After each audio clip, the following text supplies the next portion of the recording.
Finally, we got it. Netflix released all 8 episodes of its new show with Love Megan. So cute or nice, maybe Megan decided to make something interesting or informative at least. But my expectations weren't met. Today we're going to talk about Megan's show, a show that came out on Netflix that I watched from the beginning to the very end and that I just have to analyze with you today. I'm sure you'll really enjoy the video, so grab a cup of coffee, subscribe to my channel if not already, give me thumbs up, and let's go. So, 8 episodes, 40 minutes each, and plenty to criticize. Were there royal references? Of course. And who better than me to break it all down and analyze everything? As the premiere got closer, the promotional build-up became more intense. Meghan was constantly posting and reposting. Then she brought in Serena Williams, and honestly, it was pretty amusing. Serena Williams, who visited Meghan's house to play with Lizzie, was filmed in the most relaxed, homey setting. And then, as if by coincidence, Meghan conveniently appeared in HD quality for paparazzi. Pretty much business as usual. Meghan also flew to New York for the Netflix prayer show event and did a major interview with a photo shoot for People the day before. But in this video, I'll be focusing entirely on Meghan's show, which premiered on March 4th. It's called With Love, Meghan. All episodes were released at once as it's standard practice for new Netflix series.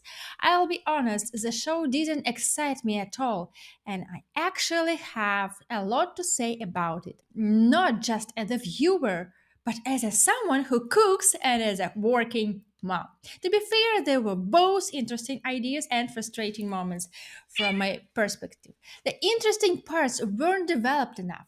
They were just thrown in like scattered seed and left at that. To start my analysis, I'll go over some general aspects of the show, highlight what stood out to me, and share my thoughts and feelings. First, Megan's image, or rather the image of the show, aggressively tries to create for her. She is portrayed as a sweet, easygoing, and full of love for everyone and everything. Every guest makes a point to emphasize this. Megan herself reinforces it, and if you don't know much about the Duchess of Sussex, it's pretty easy to buy into it. But if you do know, then you'll remember certain moments where she didn't quite embody the generosity the show wants to sell. She's also constantly offering treats to the film crew, and of course they're thrilled. And she goes above all beyond that to impress guests. She isn't particularly close with really pulling out of the stops. Second, everything is beautiful, everything from start to finish. Megan, the shot, the decor, the dishes, just pure beauty. You watch and enjoy, and the music is lovely. Megan's voice is also so pleasant to listen to, just an aesthetic gift for the eyes. And it feels so fitting that the show was moved to the beginning of spring, like a perfect spring gift, setting the mood just in time for March 8th. Third, if you don't know much about cooking and try to recreate something Megan makes, chances are you won't leave much luck. The recipes aren't shown on the screen. And Megan doesn't always explain the details. For example, she puts a cake in the fridge and comes back on camera a minute later. But how long was it actually in there? A minute? Or was that just an edit? At least give us time estimate. There are also moments where pre-prepared ingredients just appear out of nowhere. In short, if you are looking for a step-by-step recipe, this isn't the show for you.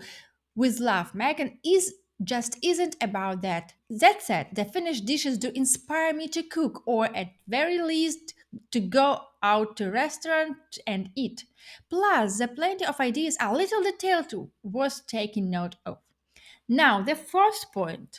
Everything is about Megan. She does literally everything herself. Megan is simply perfect. She rips up and dishes in 5 minutes, make candies, arranges balloon arches, craft ball cells, puts together boutiques, and personally takes the kids to school. Whatever task you can think of, Megan does it all. And somehow she manages to do everything flawlessly in just 5 minutes. Brie Van de Kamp would be shaking. Of course, some people will find this inspiring, while others, like me, might just end up feeling inadequate in comparison. And let's not forget, she's also a working mom. This gets emphasized a lot, which is pretty funny because, well, someone should probably tell Megan that working 1 hour a week isn't quite the same as being a full-time working mom or even a half-time working mom neither. Megan's close point number 5. Considering this is a show, everything looks great. I wouldn't say there was anything terrible, ringed, or out of place. Everything felt pretty harmonious, most light outfits, matched the bright, airy settings of the kitchen, garden, on neutral tones around her. The jewelry was standard, everything gold with stacks of bracelets and rings.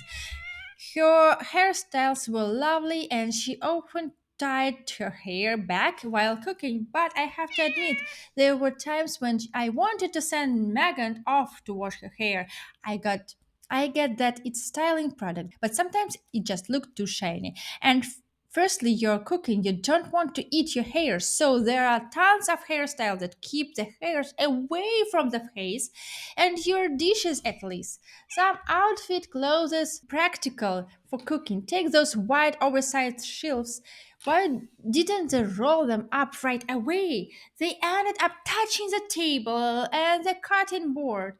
Personally, whenever I cook, I set the table or even help a friend in the kitchen, I always roll up my sleeves.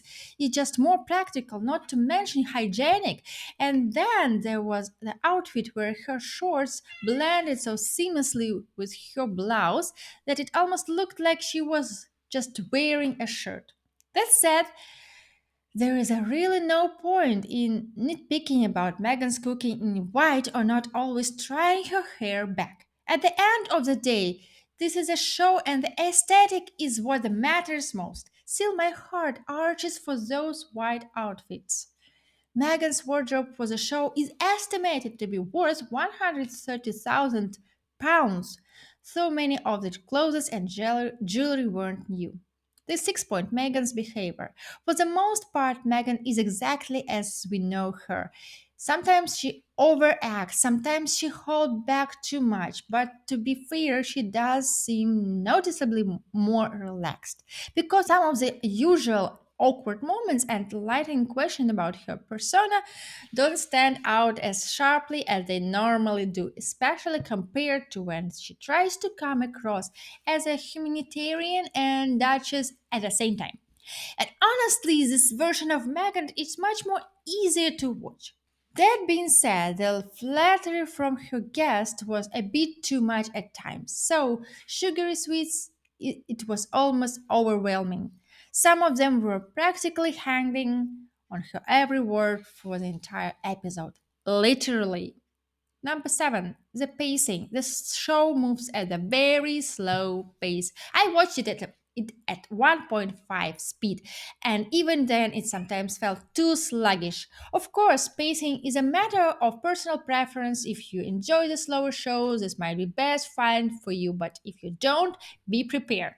I won't dwell on this too much, but just keep in mind that a lot of what was said, sometimes entire conversation, were repeated across multiple episodes. Now, let's break things down episode by episode. I'll go over who visited Meghan, or rather the house ended for filming, and whether there were any mentions of the royal family, Lilibet, Archie, or Prince Harry. Episode 1, Meghan the Beekeeper.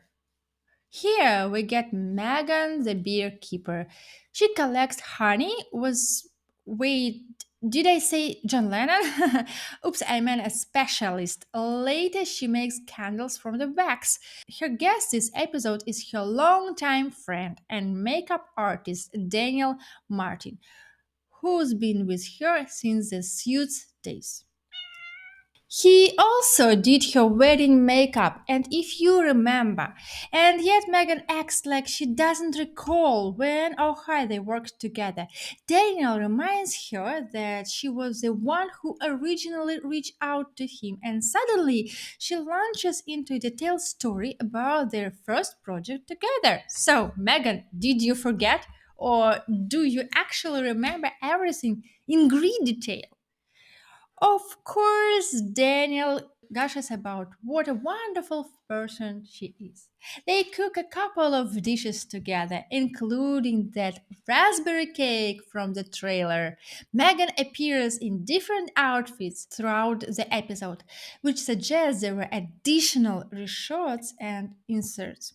It doesn't feel like one seamless sequence. Megan spends the entire episode reinforcing the idea that she's a perfect homemaker. She fixes bath salts for the guest, puts together a whole snack tray, and arranges flowers in vases, all presented and things she does all the time for everyone. One moment in particular went viral when she transferred cookies from one bag to another because plastic reduction, even though it was a completely pointless activity. Watching all this, I couldn't help but think, Megan, you have way too much free time. If she were really a full time working mom of 5 and 3 year kid, she'd barely have time to clean the house, cook, and make the bed for guests, let alone mix salads and craft candles. And no, none of this takes just 5 minutes. Despite Megan's insistence, it's all easy peasy, but she waves her hand and makes it seem effortless. Just throw together a tray of snacks, mix some salt, and voila, you're done. Or your, of course, detailed matter and message get hammered into us repeatedly throughout the show. And speaking of details, we've got a royal mention. Meghan talked about her wedding cake and even showed a photo of it. Episode 2, Megan the Gardener and Party Planner. This episode features Megan the Gardener and Megan the Party Planner. The guest, Mindy Kaling, actress from The Office and a previous guest on Megan's Archetype podcast. Megan says she loves throwing tea parties for the kids in the garden, and today she's having one. But if you think there will actually be kids at this tea party, think again. This one just for Megan and Mindy. And as they sit in the gazebo, you're just supposed to imagine Archie and Lilibet there. In 5 minutes, Megan managed to talk about her grandmother, husband, kids, and dogs. Pick berries, cook, and remind her how kindly she treats the film crew. And of course, she makes sure to emphasize all guests are equal in my home, and naturally, they love it. Before the show aired, it was said that the vegetable garden and orchard shown belonged to Megan's real home in Montecito, where she grows fruits, vegetables, and herbs. But the house where the kitchen scenes are filmed, that's rented. Megan reminds us of this fact again, even though we already knew. She rushes through her dishes, frying bacon and making desserts in record time. But for anyone who actually cooks, the whole thing is a confusing mess. Half the time, you have no idea what ingredients she's using or how much of anything goes in. And then there is a funny contradiction. Megan acts like she's totally unprepared for Mindy's visit. Oh, Mindy's coming over and I haven't cooked anything. When just minutes earlier she said she woke up early specially to prepare the food. Oh, and Megan reminds us that she personally takes the kids to school, which raises a question. Harry, come on, what do you do all day? Sleep until noon until the butler wakes you up with porridge? Meanwhile, Mindy gushes. When I got the jar of jam from you, it was one of the brightest days of my life. Mindy, girl, you need more excitement in your life. She also gets flustered over the fact that her jar of jam was labeled 19, number 19, wondering if it meant she ranked lower in importance. Megan reassures her, "Oh my god, what are you talking about? The number were totally random." Oh, okay. Sure. Compared to Megan, Mindy comes across as insecure, like a shy girl suddenly getting attention from the high school cheerleader.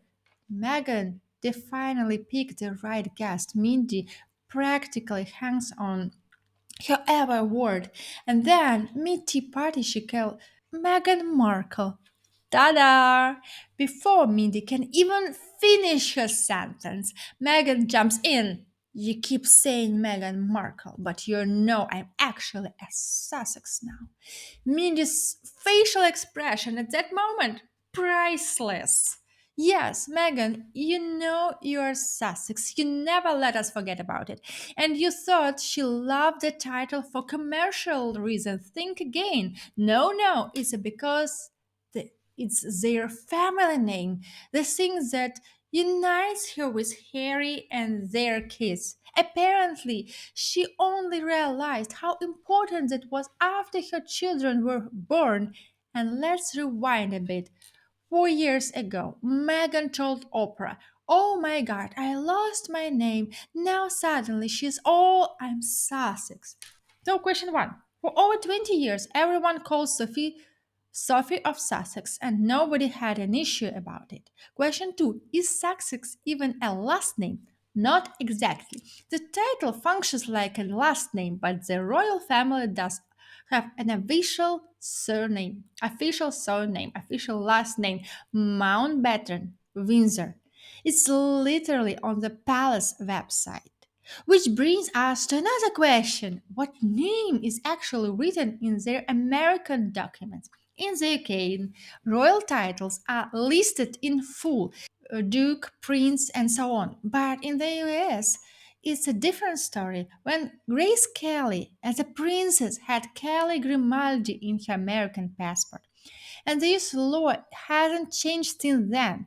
Archie and Lilibet could casually be called Archie Sussex and Lilibet Sussex, but in official British documents they are still listed as Prince and Princess. Harry, he's not Harry Sussex. He's still Prince Harry of the Duke of Sussex. And no one even referred to Kate as Catherine of Cambridge or Catherine of Wales. This whole surnames thing is more of a convenience for the kids, not the parents, at least in any official capacity. Just look at the Beatrice, Eugene, or William in the military. Sophia of Sussex is more of an exception, and her title is unofficial, but Meghan doesn't seem to care. After all, Drew Barrymore already called her Meghan Sussex on the Drew Barrymore show, and even introduced her as a Duchess. Well, we'll definitely come back to that later. Some people believe Meghan just slapped Sussex onto everyone's documents, but I think she is simply presenting information in a way that benefits her without specifying which passport, what exactly was changed, or why. Calling a family the Sussex, the Wells, or the Yorks is fairly common. The surname Mountbatten Windsor is a technically part of every royal family by default. For example, it appeared on Princess Anna's marriage certificate. Harry's has it too. Otherwise, it wouldn't have been included on Archie and Lilibet's original birth certificates. Interestingly, in Lilibet's certificate, Meghan is listed as Rachel Meghan Markle without Duchess, if you recall. This is funny considering that on Archie's certificate, Meghan intentionally removed her first and middle names, leaving only her title. And I'll bet that on her American passport, she's still Markle. And all this fuss about Sussex is just another branding move. Throughout the episode, Meghan blows up balance, prepares gift for the kids, and cuts sandwiches into shapes with Mindy. Some decorated with flowers and ladybugs. They arrange fruits in a rainbow pattern. Very cute, by the way. See in a Pinterest 10 years ago. But then we see the adult table set earlier without Megan. Of course, fine china, crystal glasses, elegant vases, basically a setup completely incompatible with a children's party. An adult corner at a kids' party at a kids' tea party. So, as a viewer, I'm supposed to imagine how this would actually look at a low table with different plates and decorations. What's the joke, madam? We're so called inspiration for moms like me. By the way, Megan's dress in this episode is from one of the kids' favorite designers. Some tabloids saw it as a hint and not a reference or some other grand statement. Let's just roll our eyes and move on. Episode 3, Megan and Chef Roy Choi. Guest chef Roy Choi, a Korean American chef. In this episode, Roy takes the lead cooking traditional Korean dishes. Megan plays more of a supporting role. She had marinated some chicken in advance using his recipe, and then they cook together while discussing Los Angeles and Korea culture. Megan is full of admiration. Oh, you and I, but I'm just like you, but they were same, but we're the same. But okay, Megan. They also got the ingredients from Megan's garden, and surprisingly, she actually takes a step back and follows instructions. Everything is explained clearly, step by step, making it easy to follow. Royce comes across as a genuinely nice guy. Megan seems slightly subdued, probably because they aren't close friends, and compared to him, she is an amateur in the kitchen. But Roy constantly praises her. From what I saw in the reviews, this was the most well received episode. Episode 4, Love in Details. Guest Delfina Figueras, wife of polo player Nacho Figueras, one of the Harry's last remaining friends from his prep days. Oh, Megan talks about her hiking trips, and we see our old footage of them walking while Harry's voice plays off screen, jokingly scaring them. Nacho makes an appearance too. This episode is packed with Megan's details, from cutting ribbons to other trivial things only wealthy Montecito housewife have time for. Megan prepares gifts, makes jam, bakes dog treats, brews tea, and rolls lavender towel, all by herself, of course. We even see her beagle, Guy, who, by the way, looks really old now. Then Megan and Delphina go on a picnic. But first, they make focaccia. Delphina kneads the dough and Megan joins in, both of them happily working without taking all these diamond rings. Normally, I defend Megan's fashion choices, but here, I don't know. It just seems off. Oh, at the very least, it's a little ridiculous, don't you think so? Unlike Mindy, Delphina doesn't come across as Megan's fangirl or lakey. She compliments Megan, sure, but she seems to have healthy self esteem. And somehow, between all the baking and crafting, she still finds time to go hiking. Well, girls can do anything, right? In the background, music is in Spanish because Delfina is Argentinian. Megan reminds us her about time there. They throw in a few Spanish phrases and it all ties together nicely. Megan actually explains things step by step there, making it easier for viewers to follow along. Recipes aren't particularly complicated, so even beginners could try them. In the end, they pack up everything they made, grab some wine, and head out for a picnic. That part actually looked really nice. Oh, by the way, Megan drinks wine or champagne in every episode. Why not, right? Or even she give up drinking wine? I'm not sure. Episode 5. Megan, the florist guest, actress Abigail Spencer from Suits, and Kelly Mackey Safan, so co-founder of Mems Alliance. You might remember Megan hugging her on the red carpet. Megan buys an enormous amount of flowers. How much would that cost for the rest of us? I don't even want to think about it. Then she gives a tutorial on arranging bouquets, explaining that she first tried it at her baby shower when she was pregnant with Archie. A little royal reference for you. At one point, the two friends playfully pour syrup over Megan's head. She loves being the center of attention, of course. But at least here, she genuinely teaches them something. The steps are clear, which is good for viewers. They cook fish, supposedly caught by Archie. The atmosphere is relaxed, they chat about how they met, eat in the garden, and even make desserts. Overall, it's visually pleasing. I actually expected more self admiration from Megan in this episode, but surprisingly, she kept it relatively low key. Episode 6, Megan and Chef Ramon. This episode is shorter, under 30 minutes. Megan is joined by Mexican Chef Ramon, and like in episode 3, the chef takes charge while Megan plays assistant. Three of Megan's friends come over: Tracy Robbins, Rudolph Walsh, and Victoria Jackson. Who are they, you ask? Did Megan actually invite normal women over? Come on now. Megan doesn't have useless friends. Tracy is the wife of the CEO of Paramount Pictures. Jennifer and Victoria co founded the Godmother's bookstore, the place where Megan and Oprah hugged. Megan's literary connections might come in handy one day. Victoria was already on Megan's podcast. Tracy helped Megan make cocktails, and Victoria and Jennifer, they show up at the end to eat and play mahjong. That's all about it.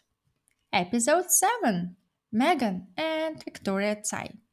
Guest Victoria Tsai, co founder of a skincare brand and Megan's neighbor.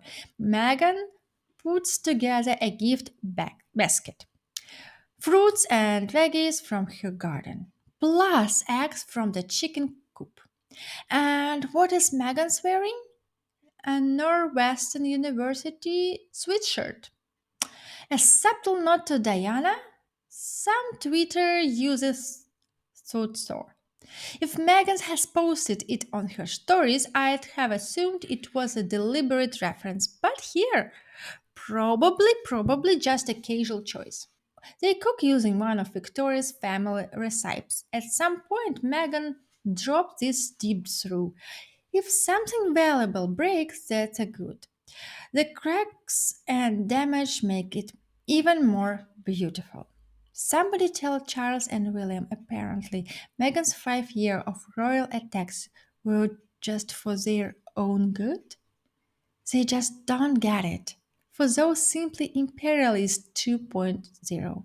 But Victoria expands on the idea hunting that Meghan has grown through hardship. Megan plays the poor, struggling victim, barely holding back tears. And at the end, they do skincare treatments together. Of course, they do. Here's the final episode 8, titled Like Home. Megan is preparing for the arrival of everyone who appeared in the previous episodes, helping Chef Alice Waters in the kitchen. Megan is a total fangirl, showering her with the praise and gratitude every 30 seconds. And finally, we've shown the Holy of Holies, Megan's chicken coop. Or rather, Archie's chicken coop, because Megan even labels the X cartoon X from Archie. This Montecito paradise wasn't rented but was rented on the Sussex estate. They're making quince through the some kind of pre-made ingredients in it. It's Unclear whether it was store bought or homemade, and even more unclear how the average person could replicate the dish. Megan then writes the menu and decorates cookies with flowers because she loves adding flowers to everything. The pancakes don't turn out particularly round. In the last 2 minutes, all the show guests arrive, plus a few more friends, along with Harry and Doria. And there's really nothing much to say about this part. It's just a montage of hugs, kisses, and endless gratitude for Meghan. That's blue dresses with a wrap? Yes, it's from here. Final thoughts, it was polished. Just as I expected, beautiful visuals but no real substance. I won't be rewatching it. It's fine as background noise for a one time watch. Megan isn't particularly annoying here, but I personally didn't buy into the main concept. Throughout the show, Megan tries to convince us that packaging cookies, making buckets, and preparing a million dishes for every guest is something she always does. And that we can do it too because it's supposedly a 5 minute task. No, Megan, it's not 5 minutes and it's not cheap. Sure, some individual ideas are nice and can be replicated for inspiration, but this lifestyle isn't feasible for everyone, eh, especially for real working moms. In that sense, Megan is completely out of touch. By the end of the series, hearing her repeat phrases like details are important and love is in the details made me genuinely sick. Spoiler for Megan: if I don't freeze flowers into my ice cubes, my friends won't think I'm a terrible hostess. Critics didn't rate the show highly, and I have to ask, why should they? It's an absolutely average show. Nothing groundbreaking, nothing particularly engaging for the audience. The tabloids crushed it. The Independent, the Guardian, the Times, and others. But let's be honest. Narcissism? Check. Pretending that any housewife has the time and money for all this? Check. Mindless chatter? 100 check. But honestly, why did everyone expect anything different? It seems like many journalists were just disappointed that Meghan didn't offer up anything juicy. Before even considering the general audience's reaction, I was most interested in what my Telegram followers had to say, and many agreed with me. It's visually pleasant. There are some fun moments, but a lot of people didn't even make it to the end. I pushed it through just so I could give you a full breakdown. The show made it into the top 5 and top 10 most watched lists in over 40 countries, but it quickly dropped off. Megan's missed opportunity. What I linked most was seeing Megan relaxed, talking about things she genuinely enjoys. This is probably the Megan that Harry fell in love with. If she had started a blog or show like this right after leaving the royal family, she'd have a much bigger fan base today. But alas, she missed her moment. Along with the show, the website was updated where you can now buy jam, tea, honey, cookies, and those infamous flowers. No prices listed yet, but we'll see. After that, Meghan appeared on the Drew Barrymore show. However, this was actually filmed before the show premiered. More promo for the show and her brand. And there, I saw the other Megan, the one who overacts, strains to appear natural, and bats her eyelashes so often she'd about to take flight. She promoted the show, talked about Harry, who of course is so wonderful, and kept calling him H. Yes, the prince, the duke, the king's son, even Diana's son, all reduces to a single letter. Meanwhile, Meghan still called herself the Duchess of Sussex. He also talked about what a devoted working mom she is, how she records herself reading books for her kids even when she's away. Apparently, the kids have American accents, so they mimic some of their dad's British pronunciation. There was also some mention of suits. Forgive me, Drew Barrymore fans, but as a host, I really don't like her. She comes off as fake, just unbearable. Even Megan seemed uncomfortable with how she intruded into her space. At one point, Megan actually leaned back in her seat. Finally, someone managed to outdo the Duchess of Sussex in something. And the fact that Drew introduced her as the one and only Meghan Sussex, even though the interview was filmed before the show aired, tells us everything we need to know. Meghan, if she implicitly asked Mindy Kaling to call her Meghan Markle, was at least waiting for the moment someone would address her by a different last name so she could make a statement. Drew was simply introduced to call her Meghan Sussex. It's all part of the rebranding. Expect Meghan Sussex instead of Meghan Markle to be pushed with full force. Will it stick? We'll see. But trust me, if King William ever really wanted to strip someone of a title, Meghan could call herself princess all she wants. It wouldn't help her. She was credited on the show as Duchess, and her precious website is still labeled as a project by Meghan, Duchess of Sussex. Make up your mind. Meghan, are you just Meghan? Meghan Sussex or Duchess of Sussex? And you think Meghan was too much in this season? Don't get too comfortable because Meghan happily announced that there will be a second season. She cleverly made it sound like the show was renewed, but in reality, she never actually said that. As far as we know, everything was filmed in advance and will simply be released as a season 2 this fall rather than the second part of the season 1.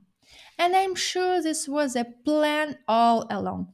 Honestly, I don't even know how to comment on this. I already felt like one season was more than enough. We've heard plenty about the details, beauty, love, and how amazing Megan is. But nope, she's doubling down. And that's not all. There's also going to be a podcast. Yes, right before the show aired, Megan revealed in the People's Magazine that she is launching a podcast with a Lemonada Media. So let's see what new strategy Megan Sussex has in store for us. Please subscribe if not already, give me thumbs up, and see you next video. Bye!